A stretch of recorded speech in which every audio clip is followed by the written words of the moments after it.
we have a problem to solve with the Super Bowl.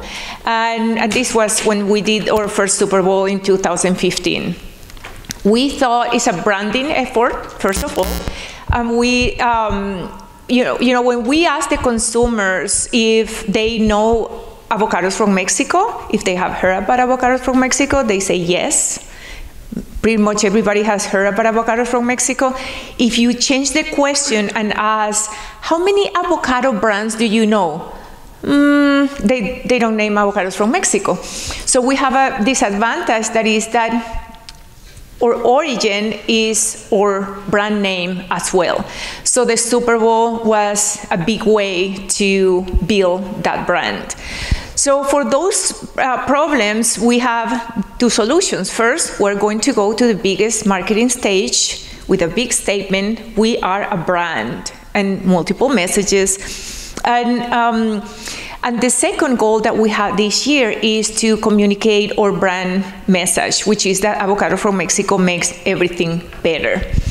Last year, when we tested the spot, we realized that the understanding of that message was not coming through the way we wanted to come through. So we came this year with that message in an epic way. We make better something really, really, really big that is relatable to everybody.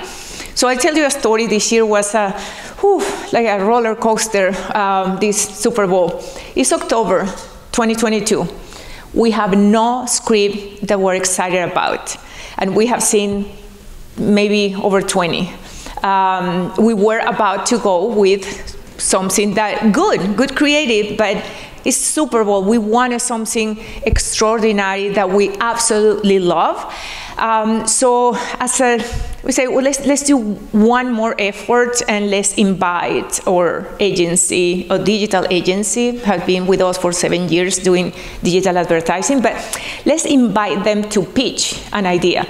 So I go to Lerma and I told them, guys, it's October, we're shooting in December, but you have one chance to bring to the table whatever number of scripts do you want, but you have one chance. I cannot pay you unless we pick the winning script. We have to test it, and if it tests right, then we can go with it. So they came to the table with 8. I don't remember the other 7, because when I saw this one, I absolutely fall in love with this script. And I say, this is it. And it's a type of creative that when you see it, you imagine all the possibilities of something that is going to be a real breakthrough. So it was, what if Eve would have eaten an avocado instead? Imagine how big will be that avocado from Mexico will make better. So it was communicating the brand message in an epic way. So now we have a script that we love. It's October. That's it. That's all we have. We have an agency that was not prepared with enough time to shoot in 2 months. We don't have a director. We don't have a celebrity. But we have a killer script. And that killer script gave us not only a director, but the director. And Brian Buckley fell in love with the script as much as we did, and he said, I'm in. And this is hands down the best Super Bowl director on earth, because he's the only one that has 71 Super Bowl spots directed in his career. He dedicates his career to Super Bowl, and he had worked with the biggest brands. Actually, this year, he's working for directing 2 spots, NFL and Avocados from Mexico. Go figure.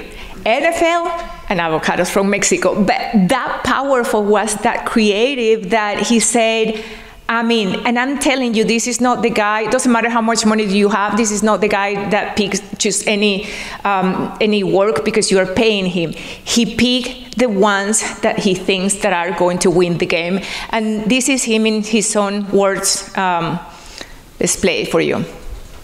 Oh, there's no volume. Let's go back.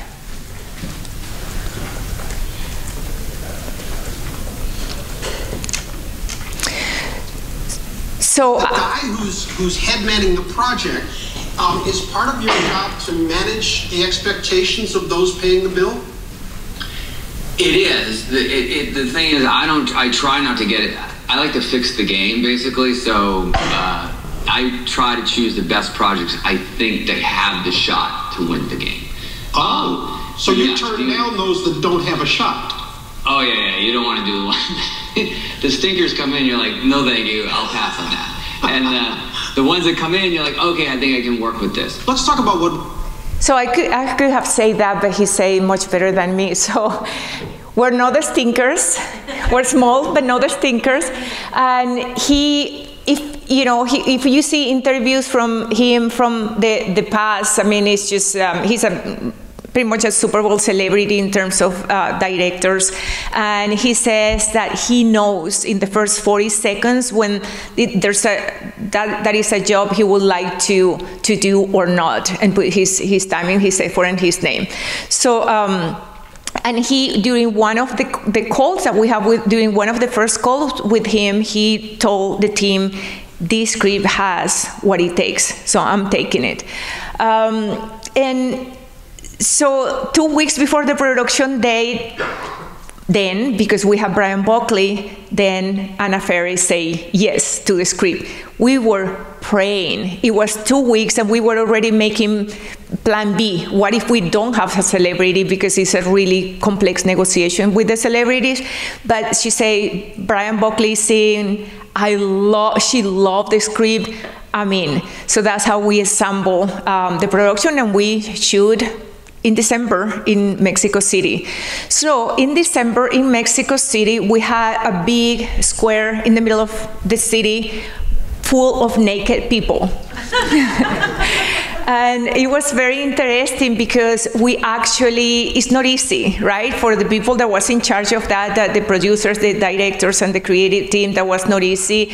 They brought a choreographer with them, because you have to choreograph that. You cannot just let naked people walk around and then anything can happen. And we build the props to cover the parts, and there we went. So this is one interview with Anna that happened yesterday, and includes the behind the scenes. So before I show you the spot, and I'm sure some of you have seen it, I want to just show you how the sausage was made, and then you enjoy the spot. Crowd favorite Anna Faris stars in an Avocados from Mexico spot, a clever Adam and Eve spoof. The ad tells the story of what may have happened if Eve took a bite of an avocado instead of the forbidden fruit. I mean, it's a huge honor for me. I'm really, really excited.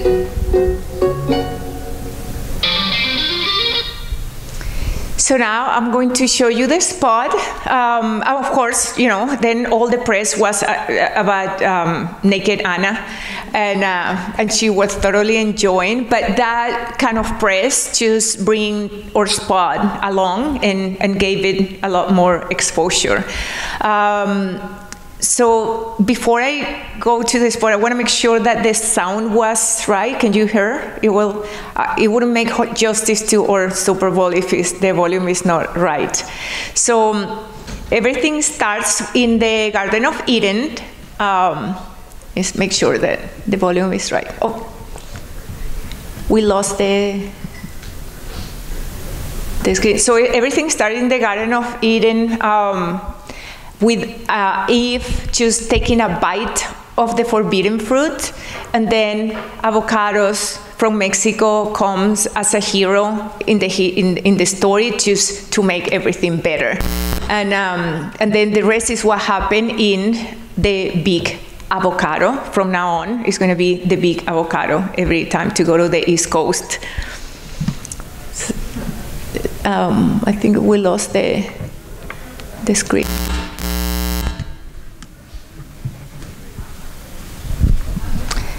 If anyone has any question in the meantime, I'm happy to answer.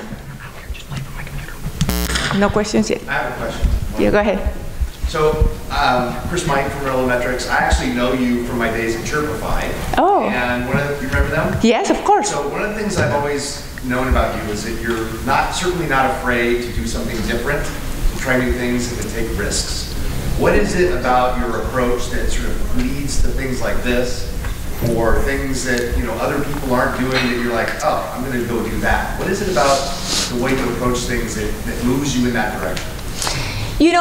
That's an interesting question. I think the first thing that comes to my mind when you ask me that is, that I started in law school. Believe it or not, it's just something that seems so different, but it's very similar, because my purpose there was, and my passion was, to find those elements within the Constitution back then that nobody have seen, but I can find to solve a problem in a big, unexpected way. So I didn't like the first class of Roman law. I was just like hating it. So I said, this is not the route, but I went to marketing, and I applied the same philosophies. How can I solve this problem in an epic way that nobody have thought about? And those two problems that you saw at the beginning, those are the problems that we have as a brand, is how we tell the consumer that Avocados from Mexico is actually a brand, and how we can drive that recall and that recognition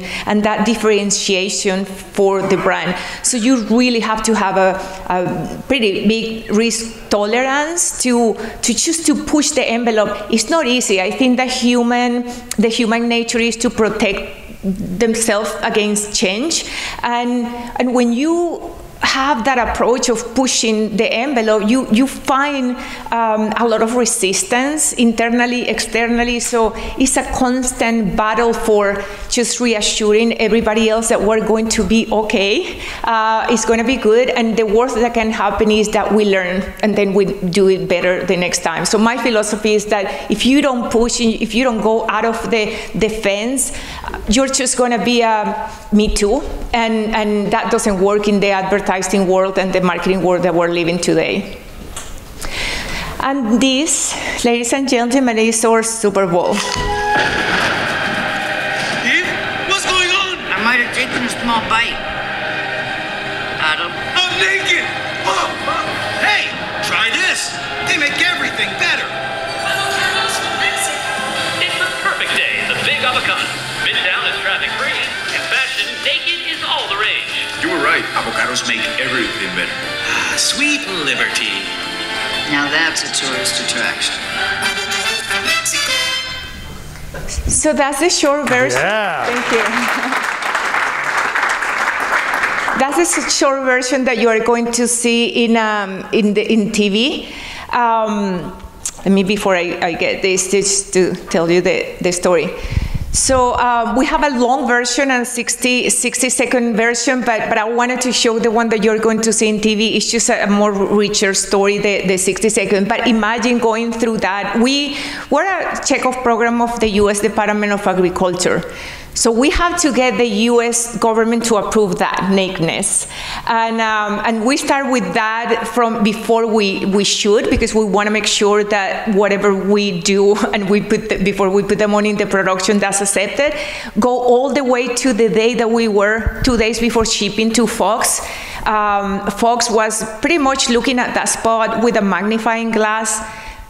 I think that literally they had a magnifying glass, because they saw things that, the naked eye couldn't see, and they will say, like, can you cover that guy there? He has a little bit much of leg, or what is going on there? And then we like, well, if you don't see what is going on there, maybe there's nothing going on there, right?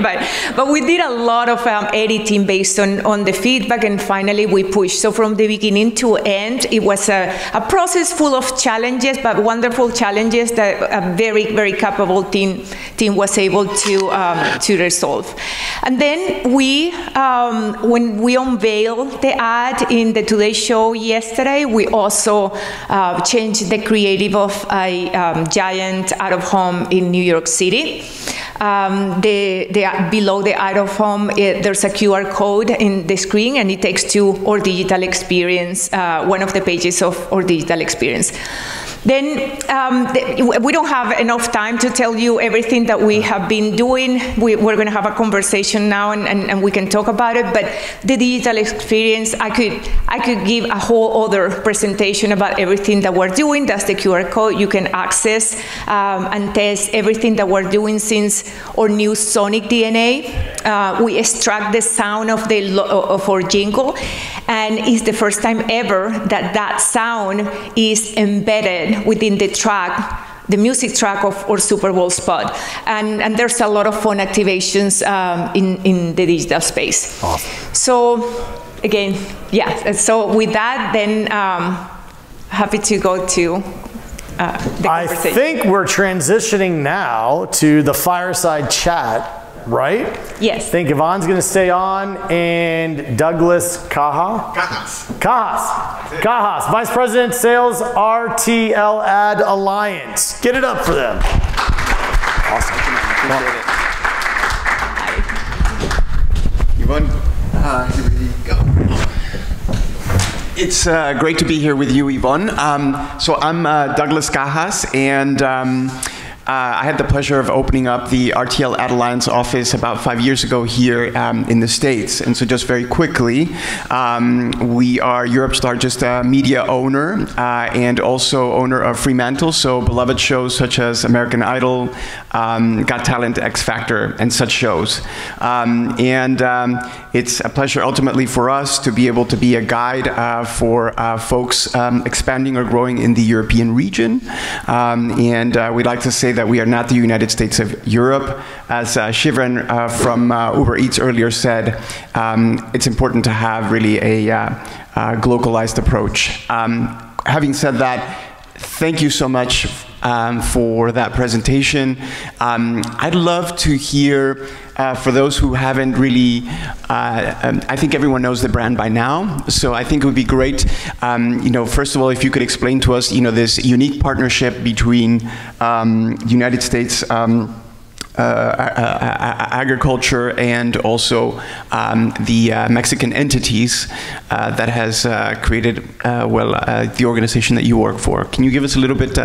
Yes, of course. So, one thing that I start also my presentations often to clarify that is that we don't sell avocados, and we're not from Mexico, and that throws everyone off. But it's true. We are actually a marketing arm of a marketing firm in Dallas, Texas, and we're the marketing arm of two organizations: the growers of avocados in Mexico. That's one organization, and then there's another organization of packers and distributors here in the United States, like Calavo, Micho, the brands of produce brands, and those two organizations came together under one of the checkoff programs of the U.S. Department of Agriculture to build the brand Avocados from Mexico in the U.S. only, and to increase the consumption of avocados from Mexico also in the U.S. So I think that was the first time in history that two different organizations came together. The organization of growers we're not talking about 2-3 big growers, we're talking about 30,000 growers. The minimum you need to be part of the export program is 12 avocado trees. Mm-hmm. So we're talking about many, many small growers. But imagine how is the organization that is required to pull an operation like the one we have to deliver 2.5 billion pounds of avocados per year to the U.S. from 30,000. Sometimes it's hard to align with 3 people. Yeah, indeed. Yeah. And, can you tell us a little bit about the the history and sort of the arch of the brand development. Right now, I think everyone knows avocados from Mexico, and so I'd love to kind of step back and maybe you can tell us, you don't appear to be, let's call it, a more sort of upstart entrepreneurial brand. In fact, you appear to be, you are a huge brand, but one that has, the budgets of the likes of, Procter & Gamble or Anheuser-Busch. Tell us a little bit about, how did you, what does it what does the Super Bowl mean to Avocados from Mexico? You know, why? I mean, why invest in just this one event above all? Yeah, like I was saying when I was talking, for us it was a strategic decision because our product is there in front of the consumer. It's the time of the year where the avocado sales are the highest. We know that it's 100% our product is unbranded. So it was for us to miss that opportunity to brand that product or just brand it, and we make a significant effort. Like the Super Bowl is 40% of our budget, but it's a great decision because it's not one spot. That's the anchor. We have a campaign that we launch in January, and it starts with in-store activations. Digital marketing is pretty big in our organization. I built the digital marketing capabilities from the ground up, starting in 2014, and I grew it as one of the main pillars that really sustain the Avocados from Mexico advertising activity. So all that is within a Super Bowl campaign, and then the last step of that campaign then is the spot. In fact, yeah. So you were mentioning this is in fact, you know, that's what serves, you know, the branding KPI. And can you tell us a little bit about, you know, sort of what's surrounding this amazing spot? Can you tell us a little bit about, you know, the sort of 360 that you have around? Because in fact, you need to already make sure that you're drumming up demand, you know, prior to the launch of the spot, right? Yeah, yeah, of course. I mean, you know, our Super Bowl season starts in January and goes through a couple of days after the Super Bowl. Not only we have digital, we have shopper marketing, you know, the typical. We also take that opportunity to launch our most innovative efforts. For example, I mentioned about our Sonic DNA. We work with a company to take our most recognized brand asset, which is the jingle. I cannot go to the grocery store or the dentist to say that I work for Avocados from Mexico and people sing the jingle to me. I mean, it's like very, very recognized. So that gave us the idea how we can expand the power of that brand asset. And then we work with a company that is work on extracting the riff and notes and on all the sonic elements within the jingle, and then create music with that and create all the activations in our landing page, Super Bowl landing page are around that Sonic DNA. But we also develop another dimension of the brand, which is the brand color, and we did a partnership with the Pantone Color Institute to create a narrative about around the brand color. The brand color, if you have the opportunity to see it, is the color of a perfectly ripe avocado. So if you go to social media or website, all you see is that color. That's our brand color. And what we wanted to do is anytime that a consumer opens an avocado and it's perfectly ripe, beautiful, creamy, they see the color of the brand as well. So they can create that link to the brand. And we took all that and activated within our Super Bowl season. That's fantastic, because I think it's incredible, the growth. I mean, so you have essentially doubled the number of pounds that have been imported during just in 7 years. So that is already an incredible feat when you think about the logistics that you mentioned that are involved in growing and ultimately bringing these avocados to the US. So it's remarkable what you've done. So tell us, you know, what was the most challenging part about doing this? I mean, aside from, obviously it was, you know, when you see something and you identify it to be right, and sometimes you have to make, you have to bring it together quickly, right? What has been the most challenging, what has been the most fun part of doing this, and what are you hoping it will achieve? Yeah, so, you know, the best, the more fun is also the more challenging, which is just finding new solutions to all problems, right? Which is what we call typically innovation. So the difficult part, especially for an organization that is such a research-driven as we are, it's hard to prove that an idea is going to work because you don't have the research to sustain it because nobody has done it before. So we have this kind of duality of we want to do what what nobody else has done before. But if we do that, how we can prove in advance that it's going to work. So it's a lot of risk-taking and a lot of kind of influencing and making stakeholders to feel comfortable and embracing change and honestly the risk that it entails, because there's no gain with that. Embracing risk, but it has to be also a calculated risk that doesn't jeopardize the we have the marketing funds of 30,000 growers. We take that very seriously, and we do our best to manage that money to the best we can, and to give them the more bucks for their dollars. So I want to close this by saying we. Everybody thinks that avocado from Mexico has deepest pockets that it has. I mean, we don't. And like I say, Super Bowl is 40% of our marketing budget, but we really manage our budget very tightly, able to do everything that we do, all the fun, all the disruption, and honestly have become the pioneers in the industry in many ways. Yeah, I mean, you really are about pushing the envelope, and I think there's not been a single spot that has not been memorable, and even years later. Every time I speak with someone, they're like, "Oh yeah, I remember this spot," or So I think you've certainly accomplished that really well. And I have said that I told you that you've done nothing really. You've really done a small miracle. I mean, transforming what is a fruit, is a commodity, into something. Granted, something quite special, but applied a CPG lens and a creative lens that has created a brand out of it, one that is going to be here, I think, for the ages.